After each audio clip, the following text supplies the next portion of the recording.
Have you ever noticed how stories can become commonplace as they're passed down through time? You know, when stories are familiar, even miracles can seem unimpressive.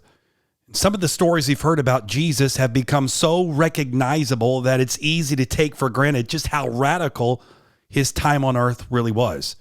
Because we have the luxury of reading the Bible with the big picture in mind. But let's not forget that on a regular basis, Jesus got in trouble. Let's talk about it next.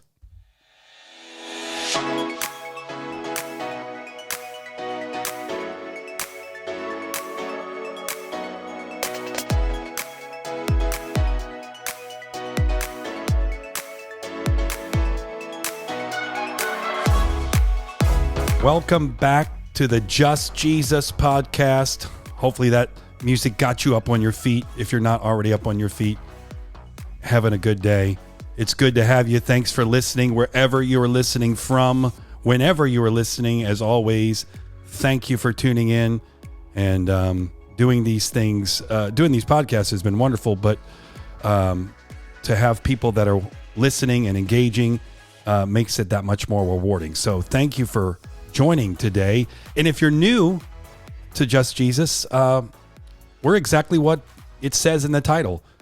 We're a podcast that's just about Jesus, and we talk about Jesus past, present, and future. But more importantly, what we try to do is, in the end, we try to make what we talk about relevant to our lives today.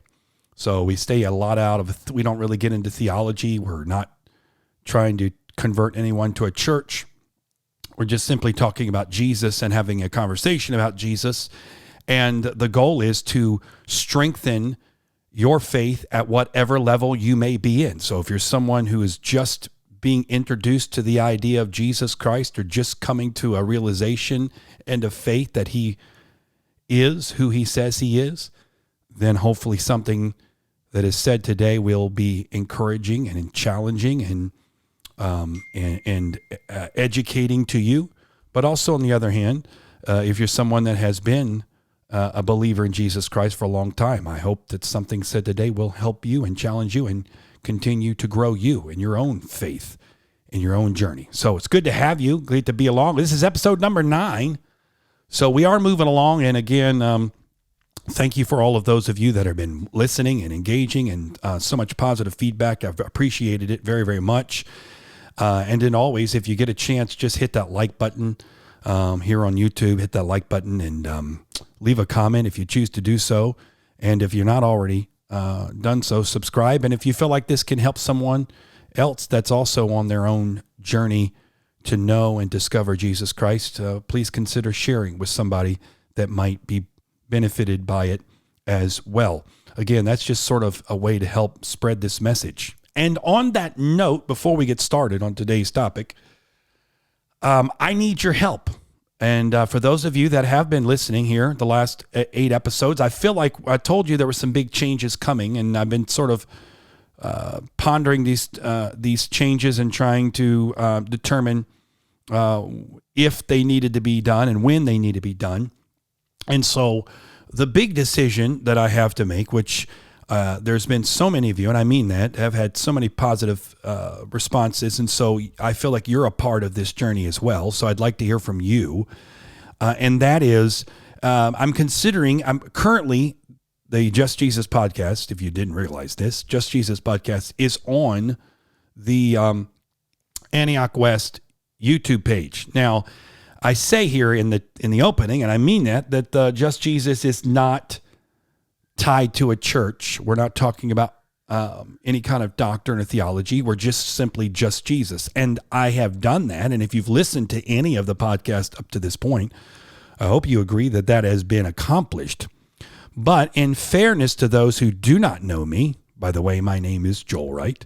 I am a pastor, and I am a pastor of a church. And so I want to be truthful in my description, and I feel like by saying we're not tied to a church, or this is not about a church, and that is exactly the way I feel, and that's the direction I've taken. However, it doesn't take much digging to realize this is on a church YouTube page. So I said all that to say I am considering, and I think it would be better to do it now before we get too much traction, to switch over to a Just Jesus only channel. So it'd just be Just Jesus and just everything that encompassed Just Jesus, the podcast and some of the other things I want to do regarding Just Jesus would be separated from the Antioch West page, and it would just be that. So those of you that are listening, that maybe you don't have a problem with the fact that it's on a church, or maybe you're a part of the church, or you're part of Antioch West and you're listening, but you don't have a problem with it, but maybe someone you want to share it with, you don't want to send it to them because you don't want them to think that you're trying to convert them or associate them with a church. And then I don't want to sound like I'm being a hypocrite by saying it's not about a church and then putting it on a church. Do you feel like it would be beneficial for you as we grow this together? And I mean that. I feel like we're growing this together. That's the desire here, is to grow this together. As you help me spread the word, that we would transition over to a new channel altogether that is not directly tied to a church.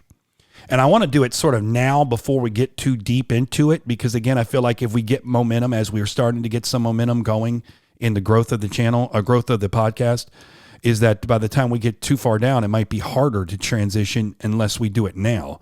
But again, I may be, being too aggressive and need to be more conservative. I just feel like it would be more beneficial to the growth and the message if we were truthful in the presentation as much as we are in the message. And so that's what I'm kind of pondering. So just if you have a chance and you are invested and you like listening to the podcast and you want to help grow the message of Just Jesus, you can just put it in the comment box. Just directly, yes. Just put yes. That's all you need to do. That's your vote. You don't have to even say what it is. Just put yes in the comment box. By saying yes, you say you agree that it should be put onto its other channel. Because if we do that, which that's what I'm leaning to do, that's great. But in order for that to happen and for us to get traction, that means you that are already on here are going to have to help me, and you're going to have to go on the journey with me to the new channel so that we can find traction over there. Because again, a part of this is by the more traction we get, the more we can get onto the YouTube algorithm and let YouTube carry the message even further. And that's what likes and comments are all that about. It helps sort of get you into the YouTube algorithm. So that's great, but we're starting off. I mean, we got a little bit of traction here because we're connected to Antioch West, and we already have a pretty decent, a little subscriber base, close to 500. It's nothing in the YouTube world, but it's something versus going over there. We'll have to start by zero. But I'm all for that if that helps grow this message, which is my passion and my burden at this point, to grow the message of Just Jesus further. So again, just comment in the bottom there on the YouTube, Just Jesus. Just put yes if you feel like that would be the right move. Because as we do that, then it gives me opportunity to expand further onto other platforms. If we do that, where there's going to be some additional changes I'd like to do to enhance the presentation, that I feel like would give us a broader chance to connect with people. Again, this podcast really is not designed to reach those who are already believers, and necessarily. Yes, I'd like to see believers strengthen their faith, but this is also about being able to have a place where people can come no matter what stage they're in and find a message that's simply that. It's just about Jesus, without having to wade through a bunch of doctrine or any sales pitch that's trying to push them towards specific theology or a church. That we simply can talk about Jesus and have a situation that when you leave a podcast, you have tools that will draw you closer to your own faith and realization of who Jesus Christ is. So again, I didn't want to take so much time with this because I want to get into the meat of the subject today, but I just wanted to put that out there because I've talked to several, they were on board with it, but also there is a lot of you that are thankfully, and I mean this, helping, connecting, and being a part of this, that I would love to hear what you have to say about it as well. So again, just right there in the comment box, just say yes if you're all for it. Again, if you're not for it, you can say no. I mean, and I respect that. I mean, if everyone says no, then that's an answer too. I'm not saying that to prime you into only saying yes. If you say no, keep it here, then I understand that may be the best way. That might be the best place for now. Just leave it here on this YouTube page. it may not be the best to move it over. But anyways, but I do plan if we expand further, and that would be sort of, and I don't say this to sway your decision. I'd like to hear your opinion, yes or no. But if we do expand it further, then my desire is to get onto the other podcast platforms, Apple Podcast, Spotify, those other ones, to kind of help give a broader message. Plus, I know a lot of you that are podcast listeners enjoy listening on those apps because, unlike YouTube, they're sort of designed for that. So that's sort of my desire. Anyways, I know there's a lot of podcasts out there. I mean, there's literally thousands. I mean, I feel like everywhere I go, every time I turn on something, somebody is promoting their podcast or someone starting a podcast, and that's awesome. I mean, again, my desire is not to just be another voice, but I do believe there's a need for a just Jesus message. We talked about it here on this podcast. Sort of there is a shift. I think a shift that's happening where people are searching for a just Jesus message. And so I believe that. I'm a part of that. I want to be a part of that, of moving that message forward, just Jesus. Which brings us to today's topic. And I kind of put it there in the teaser this morning. This morning. I don't know where'd that come from. It's the middle of the day. I'm recording this. Maybe you're listening to it this morning.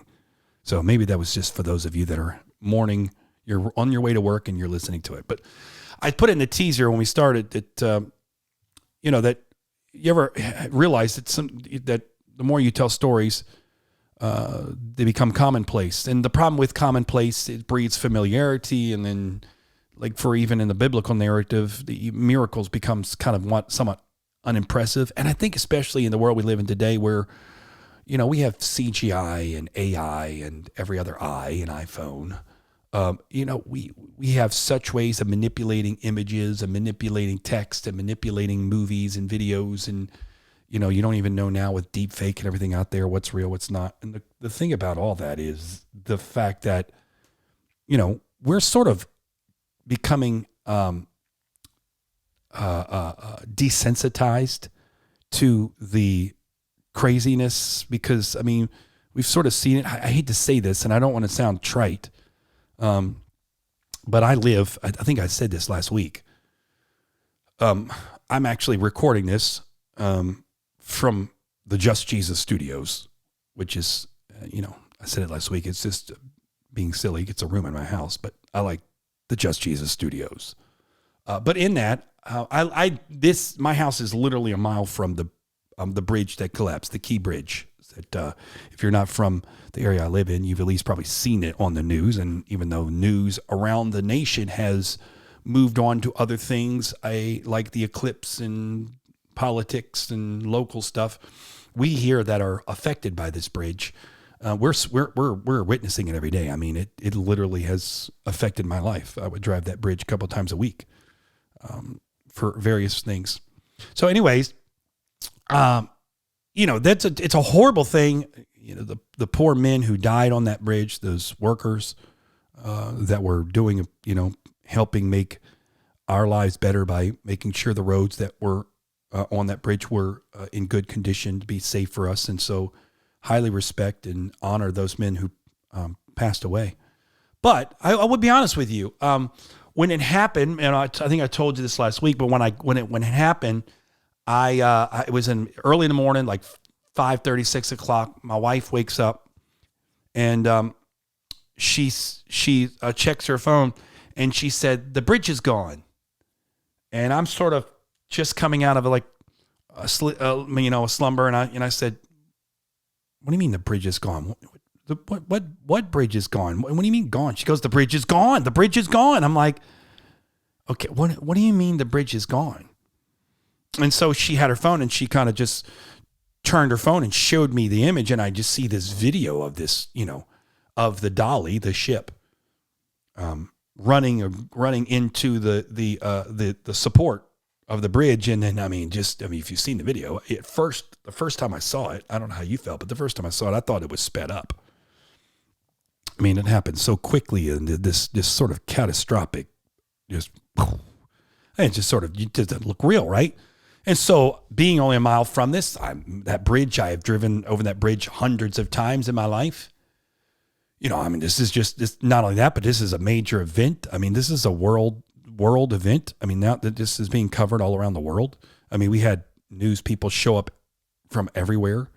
When Biden came to visit, literally the helicopters, Air Force One and the others that fly around, and his support team, was like 5 helicopters, flew literally all right over my house, shook our house. So that's how kind of close in proximity we are. And so, man, I first thing I did was when we kind of got up, we drove across the street to another neighborhood that borders the water. We went out and we kind of found a place we could see it. And I remember walking to, and I'm making all this point, what's this have to do with Jesus? So I walk out to this and I look over, and we're about, from that point, we're about probably three quarters of a mile, maybe a mile from the bridge, because we're about a mile here. And then I went just sort of a little southeast from my geographical location to get to the edge of the water. So, if you look at that as the radius of a circle, we didn't really get closer to the bridge, but so about a mile. I said all that to say a mile. I don't know why I have to give you the radius of a circle, but maybe for those of you that are mathematicians, you just love that kind of jargon. But anyways, I walked out to the edge of the water, and my wife and I looked over, and I have to be honest with you, and I said all that because I want to say it has impacted me. I am, I have deep, respect for the men who gave their life.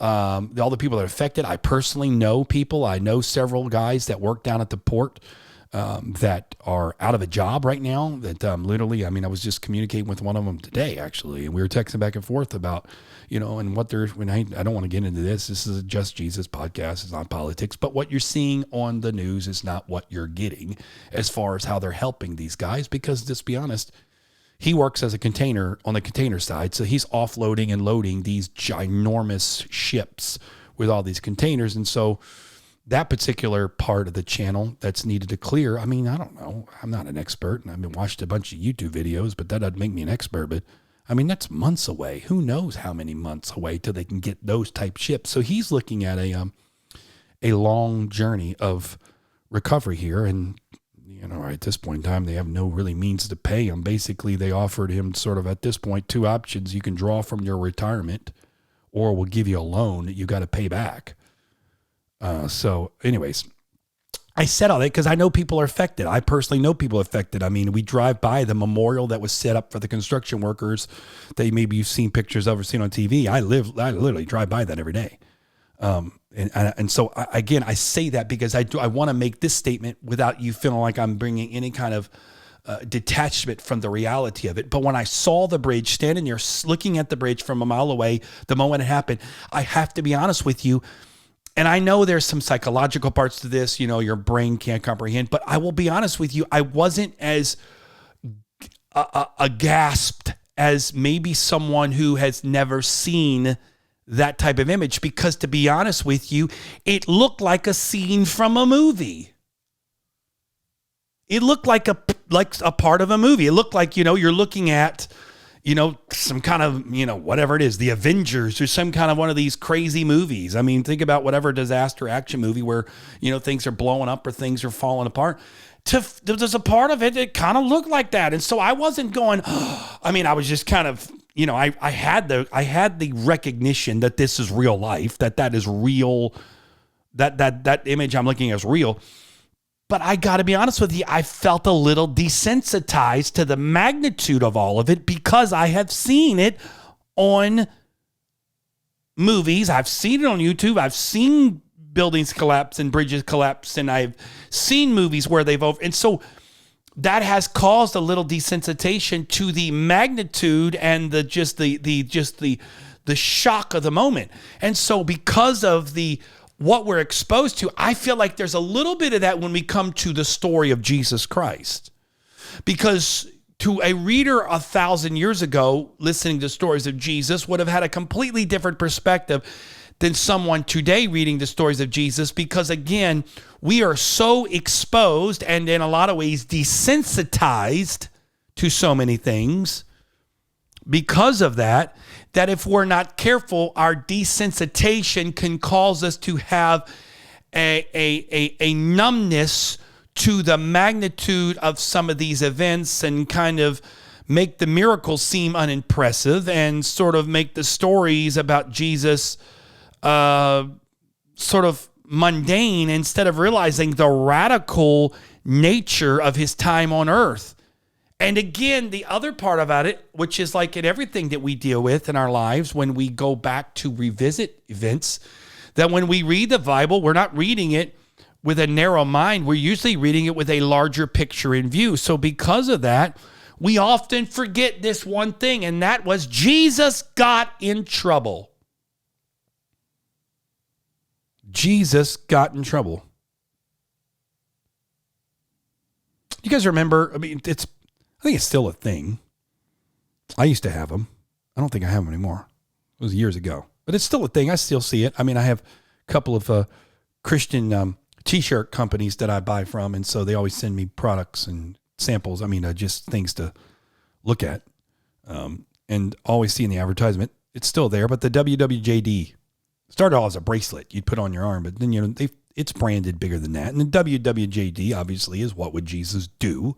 If you're not familiar with that, it's an acronym, WWJD, and the acronym stands for what would Jesus do? And it's to invoke a response to situations that you would pause and stop and consider what would Jesus do in this situation, and therefore make an appropriate decision based off your question of what would Jesus do. And so, I think it has merit to it, to be honest with you. I know it sounds silly, but I think there is merit to kind of stopping for a moment and what would Jesus do? And just a side note on that, if you do use that, my only challenge to you is that not what would Jesus do based off, us revisiting his time, but if Jesus was standing where you are in your world with all the situations you're facing, what would he do? And so I think sometimes we miss the magnitude of that question, what would Jesus do? Because we kind of go back to the dusty, dirt streets of Jerusalem and Judea and the time when Jesus was alive. And so, we hear the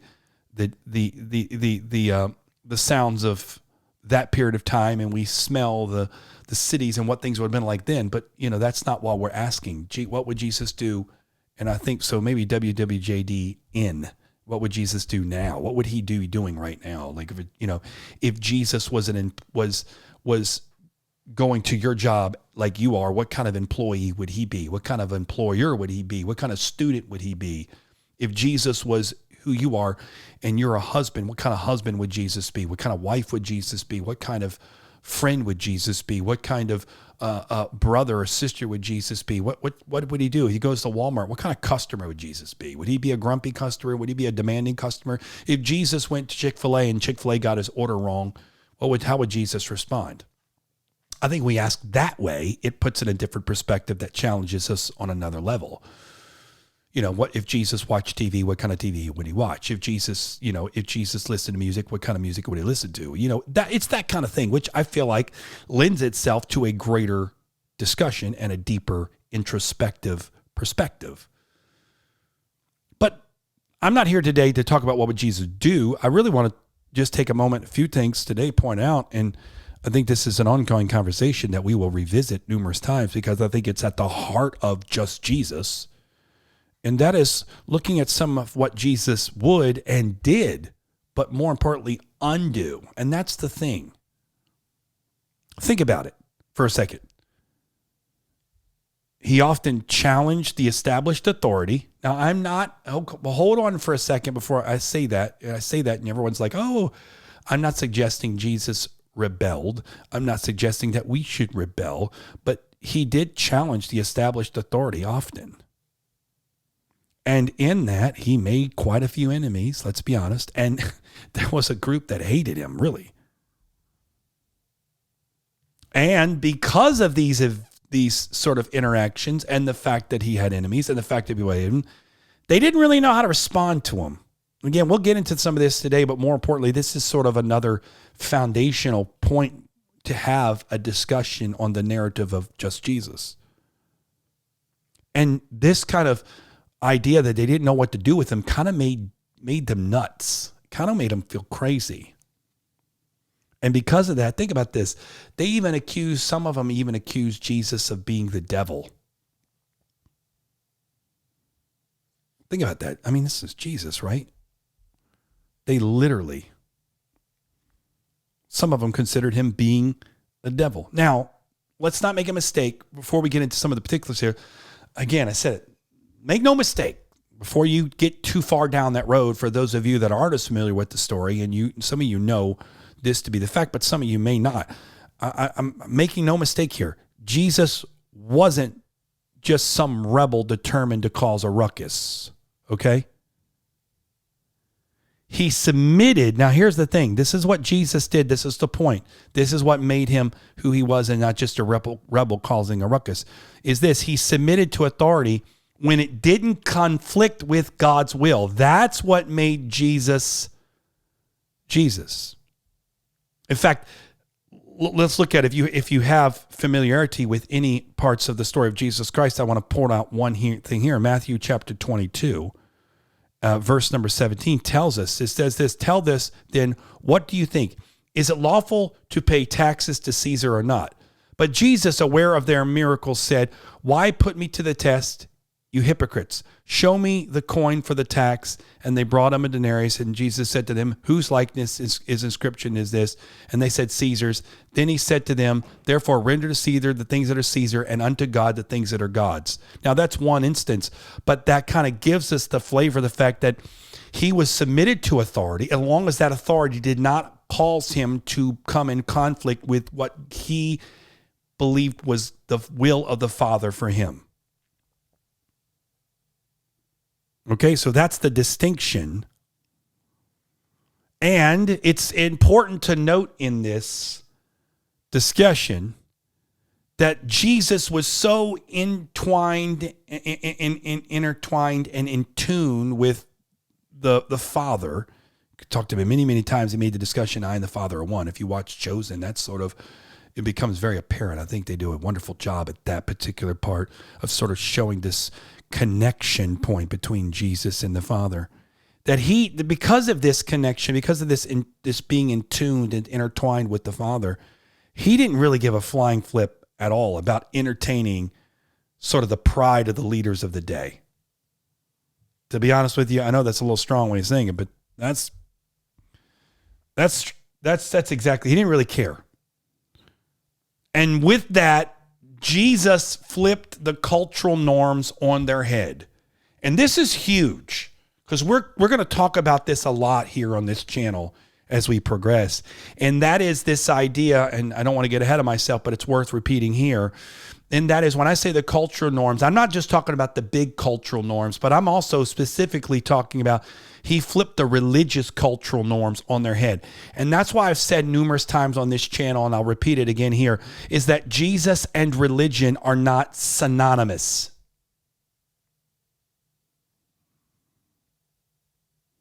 In case you're wondering, I did pause for effect. Jesus and religion are not synonymous. Now, to you and I, we have made those terms synonymous. When I think of, when you think of Jesus, you think of religion. When you think of religion, you think of Jesus. But hopefully, if you give some time and some credence to the story of Jesus Christ, and you are someone who's already watched some of these podcasts, and you'll be on this podcast, I think it'll be very apparent as we get deeper into this, we discuss this more and more, is the fact that Jesus and religion are not synonymous. Now, does that mean religion's bad? I'm not saying religion's bad. Am I saying the people of religion are bad? No. What I'm saying is that Jesus and religion are not interchangeable terminology. Jesus is Jesus, just Jesus. You got to put him over here on the side. Religion, in my definition, again, if you go to Webster's, it's going to give you a flowery definition. But in reality, I look at religion as simply this. Religion is man's attempt and man's way of defining God and the connection to God. Because the only person that really defines anything is Jesus Christ. But religion defines who God is and how we're to connect and interact with that God. And every religion has a little different spin on how that is. And so if you're not careful, you start to look at both of those as synonymous, and therefore you think Jesus is pro-religion because religion is pro-Jesus. And I will say, Jesus does not really need religion, but religion needs Jesus. And I'll say it one more time. I'm not suggesting anyone who's involved in religion is bad, or people that protect religion is bad. I know for some people that are listening that maybe don't know some of this terminology, it seems like I'm being a little hypocritical because I have stated earlier in this podcast that I pastor a church. You said, well, if you pastor a church, aren't you a part of religion? And I know that I feel like I'm splitting hairs, but I say no. You said, well, how's that the case? How can you be a part of a church or go to church and not be religious? And it's simply this, is that the first and foremost part of my life is defined by who Jesus is to me and my relationship with Jesus Christ. And having a personal relationship with Jesus Christ is the thing that defines me. And so therefore, as a desire for Jesus Christ, to know Jesus Christ and have a relationship with Jesus Christ where I talk to him and he talks back to me, I want to be a part of a group of people that are a part of that same desire. We all have the same desire. That's to know Jesus, to love Jesus, and to share that with other people. So I want to go where those people are at, where we can all connect together and support one another, encourage one another. And we get together and we're a group. You can label us a church. You can say that's a church. And by definition, it is. But we don't gather together to do or go to church. We gather together because we have a common desire to follow Jesus Christ.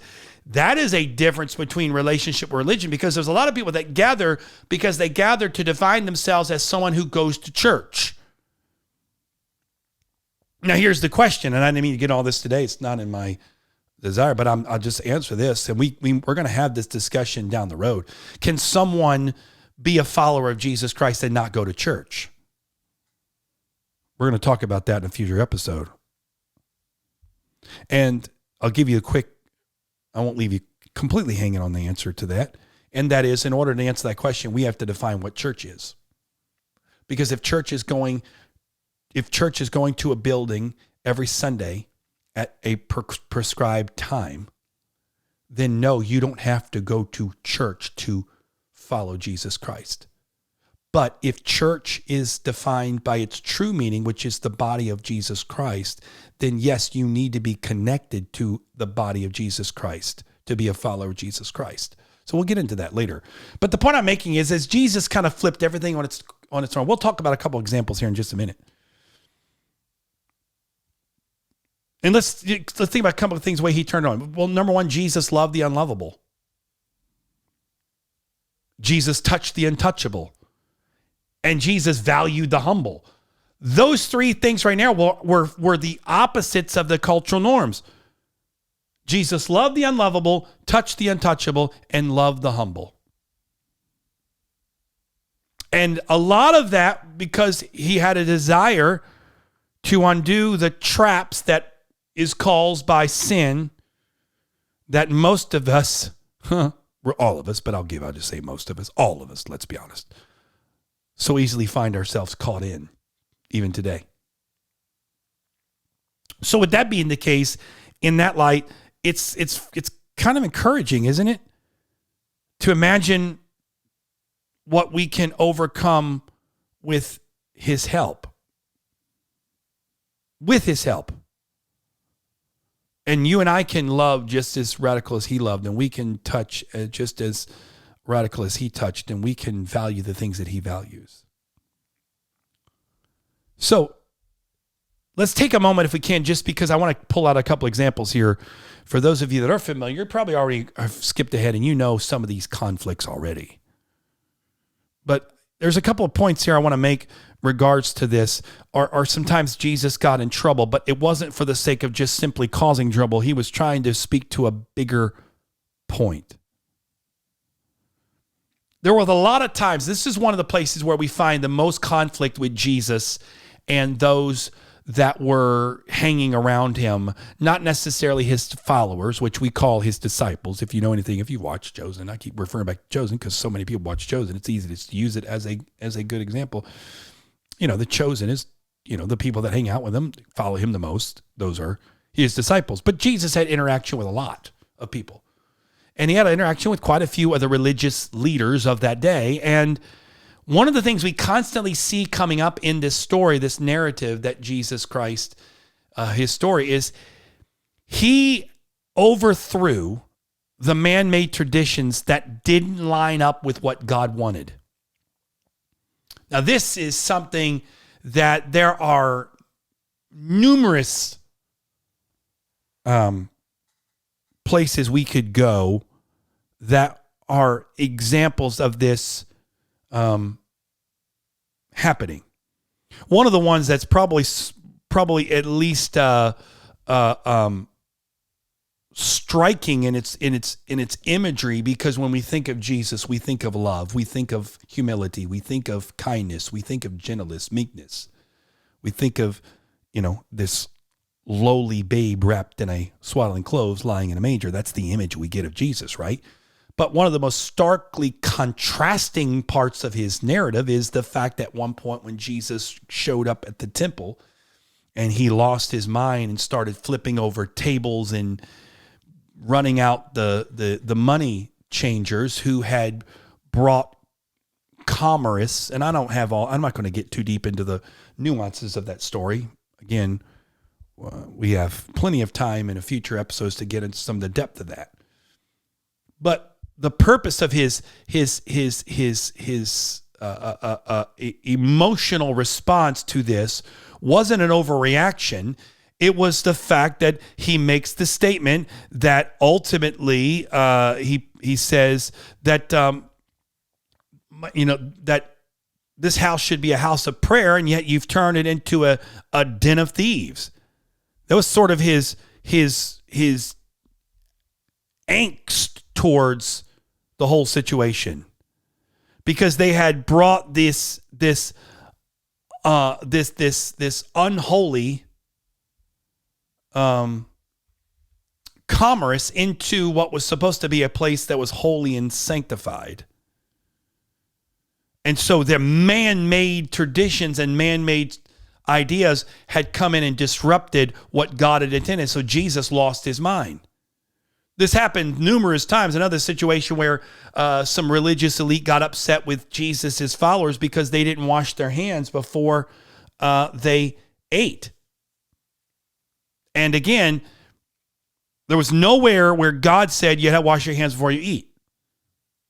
But they had made this rule to be something you had to follow. And Jesus kind of went back at him and said, that's nothing we're asked to do. You've added that. I'm really paraphrasing big time, but basically that's it. So numerous times, and there's so many here, and I don't want to spend so much time going through this because, again, I think there's value in looking at each one of these. I mean, really, each one of these has enough depth to make its own podcast.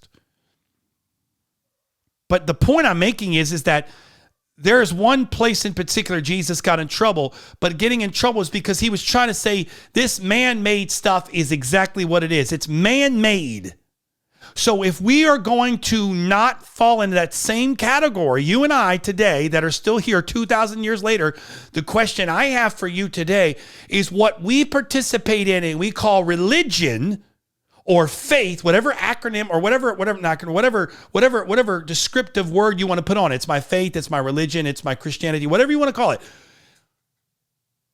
Does that have man-made parts to it? Because if those parts don't add, now I'm not saying man can't be involved. I'm not saying man can't have a part in it.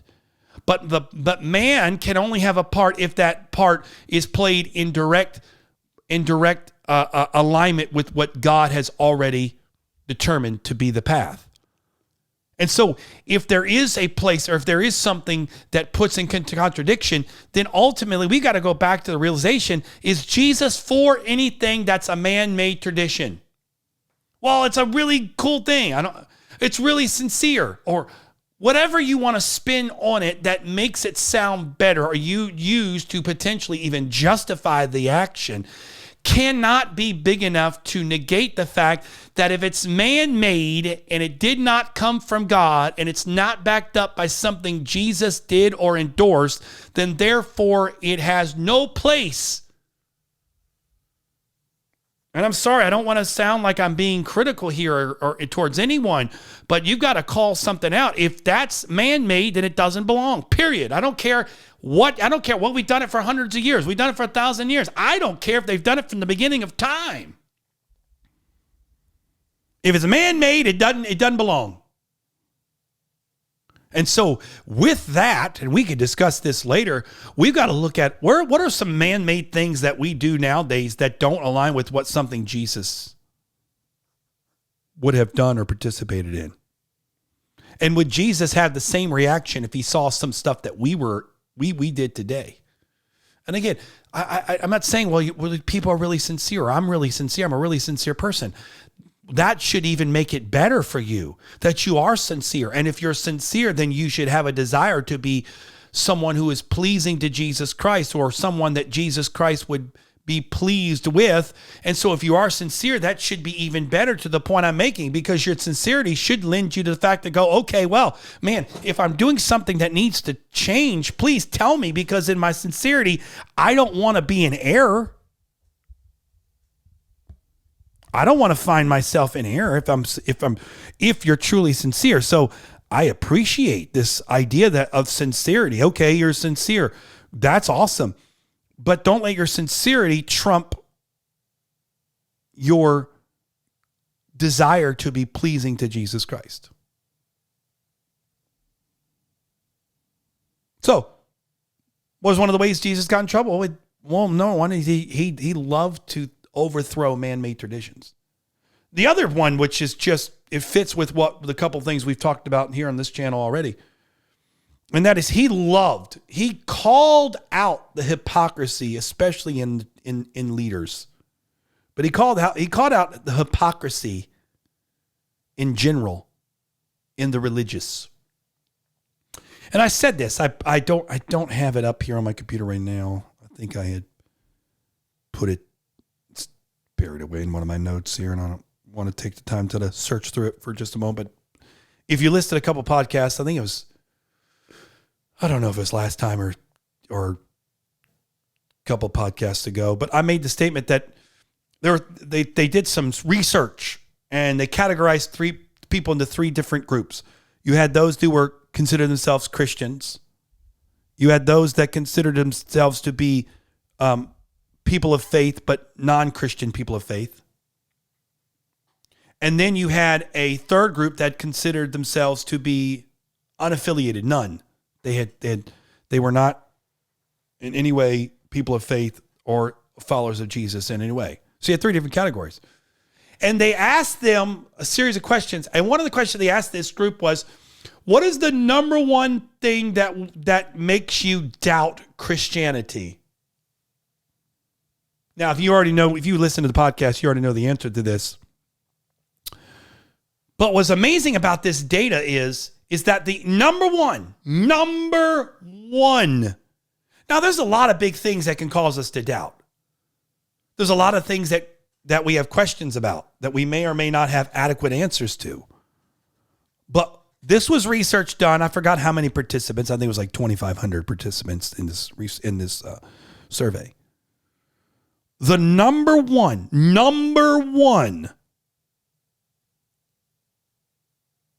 reason why people doubt, or this survey said that all three groups doubted Christianity, was because Christians are hypocrites.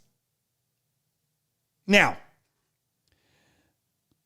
if I was in that survey, I would have been in the category of being someone that would have considered themselves a Christian. That would be the term. That would be what I would, of the three groups, I would be in the Christian category. And it would be easy for me to get all fired up and defensive and huffy and puffy and go, oh, that's so unfair. How would you say that? But let's be honest. You can't argue it. You can't argue that.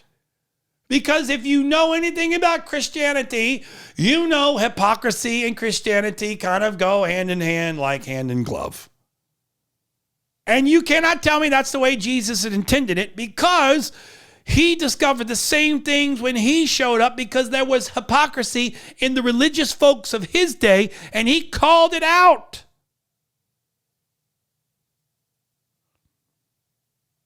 There was this one particular situation. Now, you know a little bit about it. Again, referring back to Chosen, you know, that group there was a super religious elite group called the Pharisees. Now, if you don't know anything about the story of Jesus Christ, I'll just break it down to you real quickly. The Pharisees were the top of the top of everything. They were it. I mean, they were the ones that apparently, you know, they were the all-stars. They were the ones supposedly everyone looked up to because they got it right. They literally were perfect, never did anything wrong. I mean, these guys were the top dogs. If a Pharisee walked in, you gave way to the Pharisee because he was the expert in everything. He was the one you literally moved out of the way for. This guy, I mean, they wore special clothes and they stood out. And I mean, they were just kind of like, you know, the untouchables of the day. So Jesus tells this story and he says, he said a Pharisee, and then he broke it down. He said a tax collector. Now, I don't know in our day and time we live in if there could be a greater contrast that I could come up with an illustration that could contrast what a Pharisee and a tax collector would have represented in the social religious standings of that day. I don't know if there's anything in our world today where I could find such opposite ends of a spectrum. I mean, literally in how tax collectors were reviled and hated and despised and just, I mean, I don't know if I could come up with a more of a descriptive way of describing sort of this just insane, I mean, just off the chart hatred. It wasn't a bias. It was a hatred. And it wasn't like they were all lumped together in one. And so Jesus said, hey, there was this Pharisee and a tax collector. Both of them came.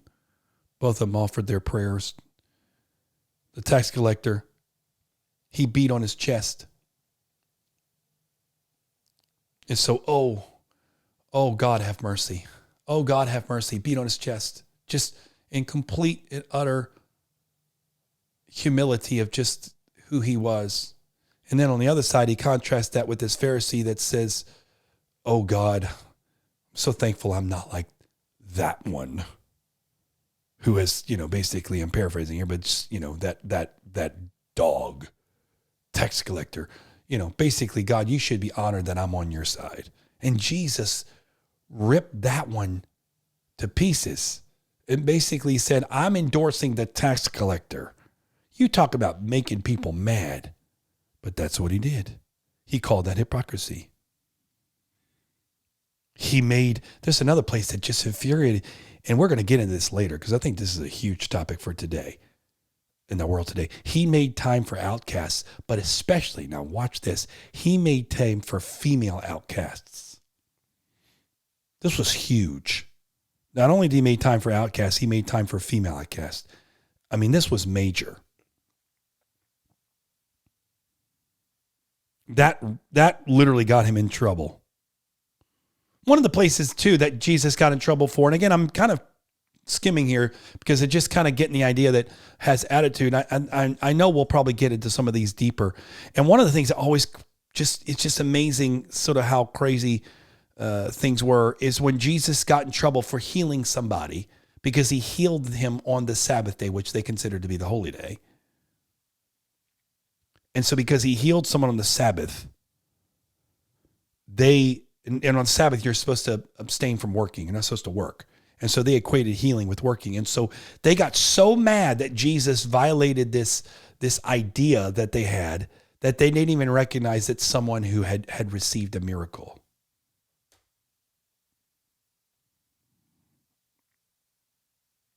I mean, so you got this consistent image of Jesus Christ. He's just doing things that are just making him mad. Overthrowing traditions, calling out hypocrisy, making time for the outcasts, especially female outcasts, healing people on the wrong day. if that is such a thing. And I mean, like, one of the major ones is he allowed people to touch him, especially people that were sinful, people that were considered to be improper, unclean. He let them touch him. One particular woman being a prostitute, he let touch him. This was unheard of. It was completely and utter against everything. It made people mad, but it was Jesus. And then remember I talked to you about that, the tax collectors, sort of the social pariahs, non-dignified, non-religious, anti-good tax collectors. Jesus loved to hang out with those guys, eat with them. You talk about making people mad. That had to infuriate. I mean, like, how dare this guy consider himself to be the Son of God and then eat with those guys? But why?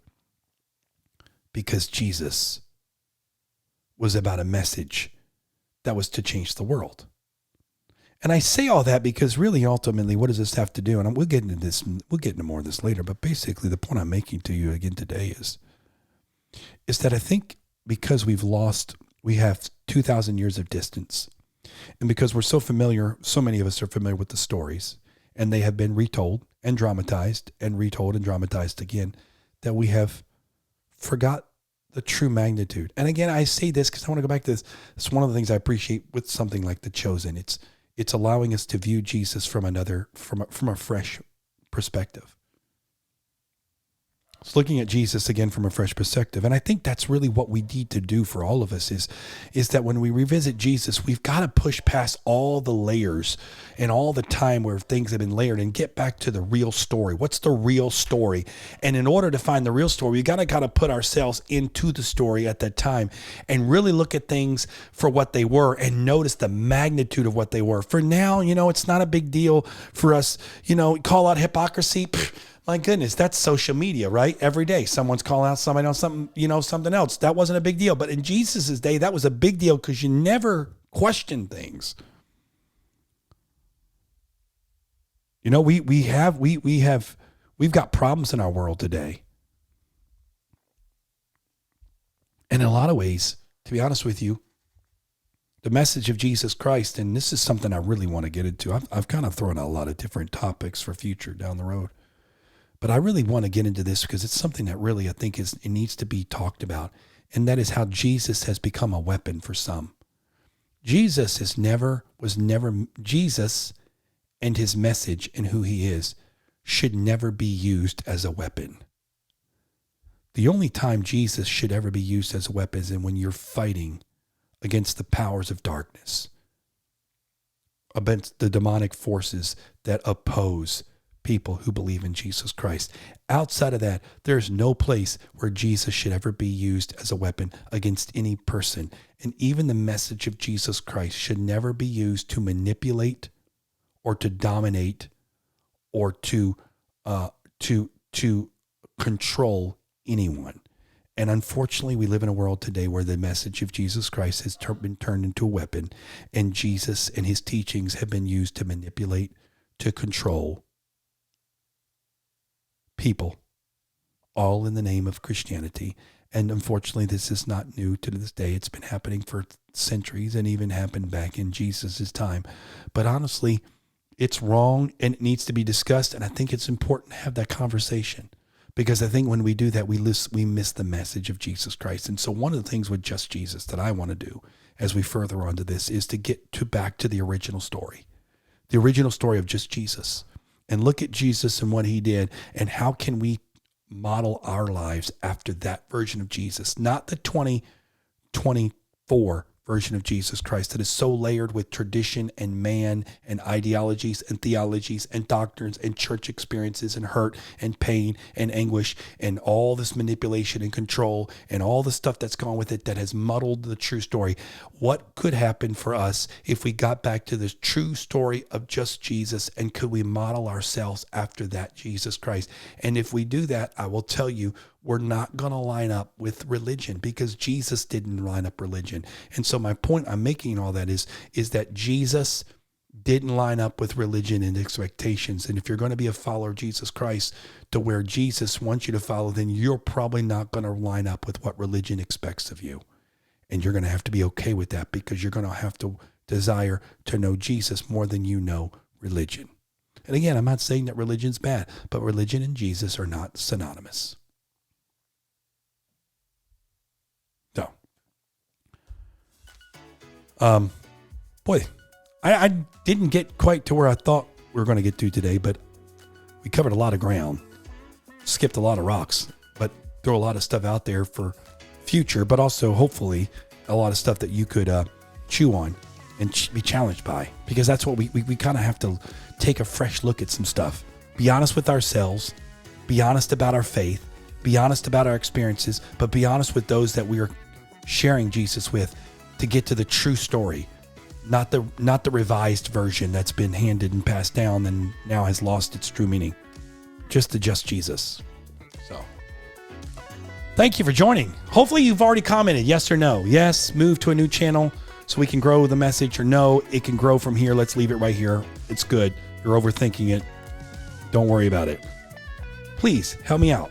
So, a yes vote means we're going to move it to a new channel and you're going to go with us and we're going to make this, we're going to grow it from there. Or no vote means you're cool, stay here. I think it's stay here, we'll grow from here. Or, you're just overthinking it. And that could be the case. But I'd appreciate your feedback. Just Jesus, episode number 9 in the books. Thank you for listening. Wherever you're listening from, as always, please make sure you give us a like, send us a comment, share this, help us grow the message. Just Jesus. And more importantly, come back. Hang out with us again. Right now I'm doing this I'm releasing every Thursday. Usually about every Thursday, we're releasing a new episode of Just Jesus Podcast. And as always, you can go back and listen to the rest of them. We got 8 of them. If this is 9, that means we have 8. So next week will be episode 10. We're going to have a 10th anniversary party. I'm just joking. It's just, we're moving along. But anyways, thank you for listening. Thank you for supporting. And as always, I pray that something was said here today will encourage and challenge and propel your own faith journey with Jesus Christ. Until next time, God bless.